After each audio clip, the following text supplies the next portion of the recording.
Welcome back to the deep dive.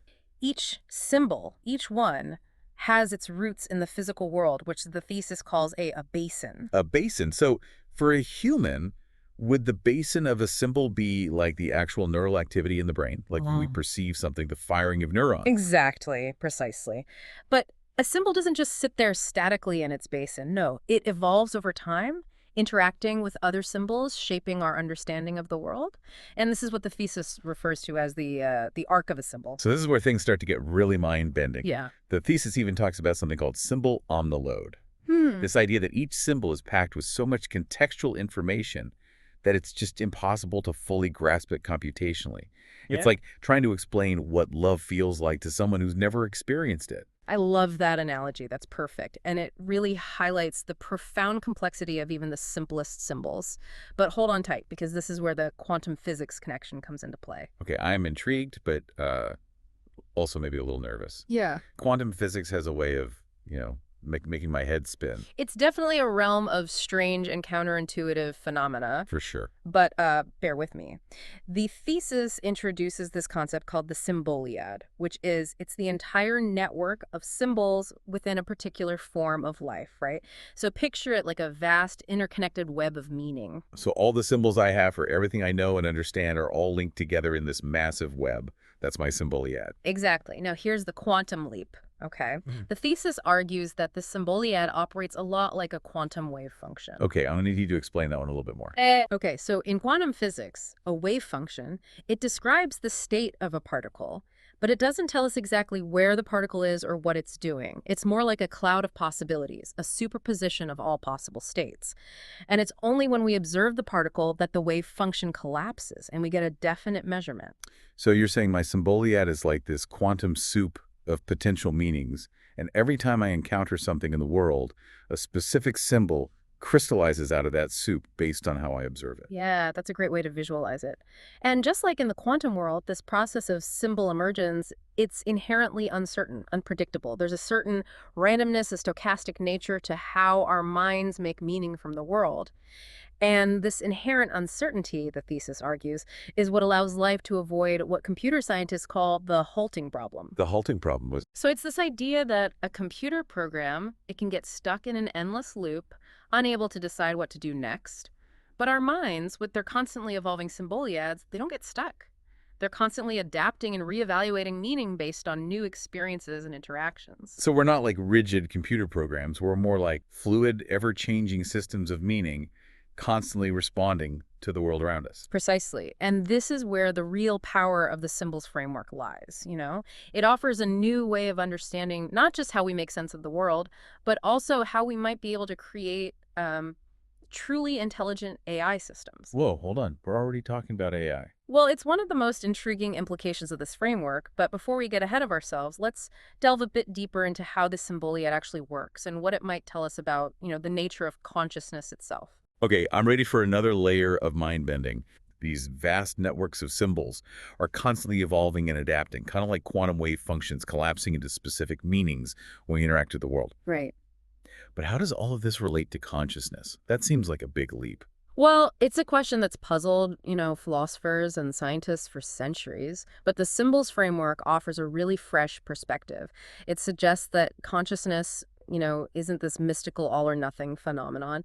Instead, it's more like a spectrum, a measure of the complexity and the interconnectedness of an entity's symboliad. So a creature with a more complex and dynamic symboliad would be considered more conscious than one with a simpler network of symbols. Is that what you're saying? That's the basic idea. The thesis even proposes a way to quantify this. They use something they call the cardinal of the symboliad. It's a pretty theoretical concept, but essentially it's a measure of the number of potential connections, and interactions within a symboliad. So a human with a vast and intricate symboliad shaped by language, culture, a lifetime of experiences, that human would have a much higher cardinal than, say, a simple organism with a more limited set of symbols, right? Right, exactly. And this raises, a pretty fascinating question. Could we apply this concept to AI systems? Right. If we could create AI with symboliads that are as complex and dynamic as ours, could they achieve a level of consciousness comparable to humans? Now we're getting into some, like, serious science fiction territory here.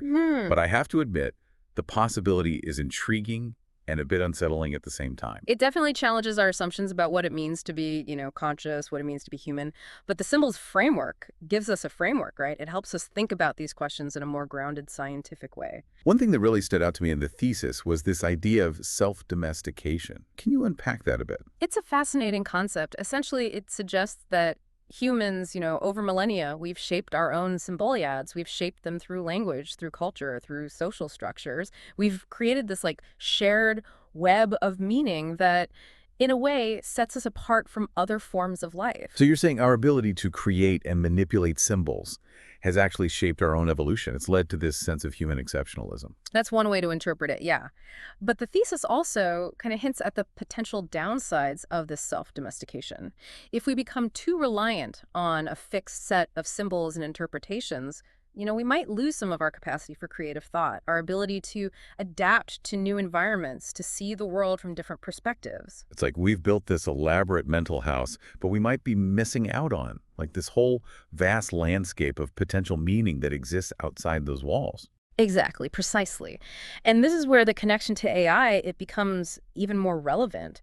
The thesis argues that current AI systems, even, the most advanced language models, they might not be truly manipulating symbols the way humans do. They're incredibly good at mimicking human language. Yeah. But they might lack the depth, the dynamism of a true Symboliad. So they're like, what, parrots who can repeat words and phrases but don't actually understand the meaning behind them? It's an oversimplification, but I think it captures the essence of the argument. If we want to create AI that can truly understand and interact with the world in a meaningful way, we might need to go beyond simply teaching them to process language and data. We might need to find a way to imbue them with something akin to a Symboliad, a dynamic network of symbols that can evolve and adapt through experience. Now that's a challenge, but wouldn't that also raise a whole host of ethical considerations? Yeah. If we create AI systems with symboliads, wouldn't we also be creating entities that are capable of experiencing the world, in a way that's similar to humans? It's a question we can't ignore. I mean, if we're talking about creating AI that can potentially achieve a level of consciousness comparable to our own, we need to think long and hard about the ethical implications. What rights and responsibilities would such entities have? How would we ensure their well-being? These are questions that will need to be addressed, as AI continues to evolve. It's mind-boggling to think that we might be on the verge of creating machines that can thing and feel like we do. But the symbols framework at least gives us a way to start grappling with these complex questions, right? It certainly pushes the boundaries of our current understanding. But that's what makes this deep dive so exciting, right? We're exploring the frontiers of human knowledge and the very nature of what it means to be conscious and to make meaning from the world around us. Speaking of meaning making, one thing I was curious about is how this framework applies to things like art, music, religious experiences. Those things seem to tap into something deeper than just language or logic. Absolutely. The thesis touches on this. It suggests that these forms of expression, they access, deeper levels of the Symboliad. They activate symbols that are often difficult to articulate with words. Think about like a piece of music that moves you deeply or a work of art that evokes a profound emotional response. These experiences, they often bypass like the logical, language-based parts of our brains and tap into something more, primal, instinctual. So like those artistic expressions are triggering certain symbols in our symboliads that connect to those, like deep-seated emotions, and maybe even to a sense of something, larger than ourselves. That's a beautiful way to put it. And it highlights the power of art to transcend language and connect us to something beyond our everyday experience. It also suggests that our symboliads, they're not just repositories of information, but also sources of creativity, intuition, spiritual insight. This framework is giving me a whole new appreciation for the power of symbols and how they shape our reality. It's like suddenly seeing the world through a new lens, revealing these hidden layers of meaning and connection. That's the power of a good framework. It allows us to see the familiar in a new light, to make connections we might never have considered before. And it opens up new avenues for, exploration and understanding. This deep dive has been a real mind bender, but in the best possible way. I'm eager to hear more about how this framework can be applied to other aspects of human experience. What else can you tell us? Yeah, this symbols framework, it really does give us like a whole new way of looking at things, a new way of understanding the world around us and even, within us. For sure. for sure. So where do you want to go next with this deep dive? Well, in the last part, you mentioned how this framework could be applied to, social interactions, even cultural evolution. Can we dig into that a little bit more? Absolutely. Let's do it. Okay, so the thesis argues that our symboliads, those personal webs of meaning that we've been talking about, well, they play a huge role in how we perceive and relate to other people. Think about it. Your symbol for friend, for example. It's shaped by your own, experiences, your values.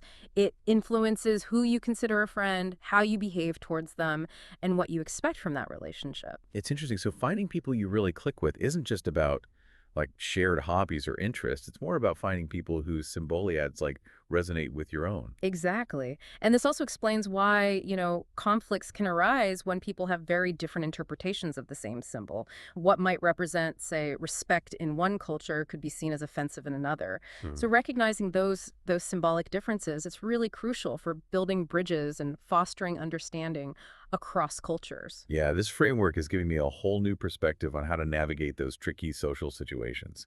It's like having, I don't know, like a secret decoder ring for human behavior. It really is a powerful tool for understanding why people act the way they do and how we can communicate more effectively with each other. But zooming out to a larger scale, the thesis also explores how symbols actually drive the evolution of cultures. Okay, so how does that work? I mean, culture seems so complex, so multifaceted. Well, the key idea here is that cultures, they evolve not just through the transmission of information, but through the inheritance of symbols. It's like we're passing down a whole web of meaning, a symboliad, from one generation to the next. So it's not just about learning facts and skills, it's about like inheriting a way of seeing the world, a shared system of meaning. Exactly. And that shared symboliad, it shapes how each new generation interprets the world, makes decisions, and even creates new symbols. It's like this ongoing chain of symbolic inheritance. It makes sense. That explains how cultures can be so resilient, but also how they can change over time, like as new symbols emerge and old ones take on new meanings. Exactly. It's a dynamic process, constantly evolving as people interact with each other and with their environment. Okay, there's one last piece I'm really curious about. You mentioned this framework could even shed light on how we perceive like time and space. And those seem like such, fundamental objective concepts. How could our symboliads possibly influence that? It is pretty mind-bending, right? But think about it. Our experience of time, it isn't just, this linear progression. It's also shaped by our memories, our expectations, our emotions, all of which are deeply intertwined with symbols. So my symbol for past, for example, Hmm? isn't just this neutral concept. It's loaded with all these personal associations, right? Right. Like for some people, the past might be filled with like nostalgia, happy memories, while for others it might be a source of, regret or pain. Right, exactly. And those symbolic interpretations, they then influence how we navigate the present and how we envision the future. Our symboliads, they don't just reflect our experience of time, they actually actively shape it. Whoa, this framework is really blowing my mind wide open. It's making me question everything I thought I knew about how my own mind works. I'm starting to see symbols everywhere. That's the beauty of a powerful new framework. It allows us to see the world with fresh eyes, to discover these hidden connections, these layers of meaning we might never have noticed before. Yeah. This deep dive has been incredible. We've explored how this symbols framework can be applied to language, to art, to social interactions, cultural evolution, even our perception of time and space. Yeah. I feel like I've been on like this whirlwind tour of the human mind and the very essence of what it means to make meaning. It's been a fascinating journey for me too, and I hope this deep dive has, given you, the listener, some new tools for understanding the power of symbols and how they shape your own reality. And perhaps, even more importantly, to recognize that you have the power to shape your own symboliad, to cultivate new symbols and meanings that can enrich your experience of the world. Instead of just being like passively shaped by the symbols we inherit, we can actively choose the symbols we want to embody, the meanings we want to create. Exactly. And if we can do that individually, imagine the possibilities if we could do it, collectively. What kind of world could we create if we were all just a little more conscious of the symbols we use, the meanings we share? That's a question worth pondering for sure. And we encourage you, the listener, to keep exploring these ideas, to pay attention to the symbols that shape your life, and to consider how you might intentionally cultivate new ones, to create a more meaningful, a more fulfilling future. Until next time.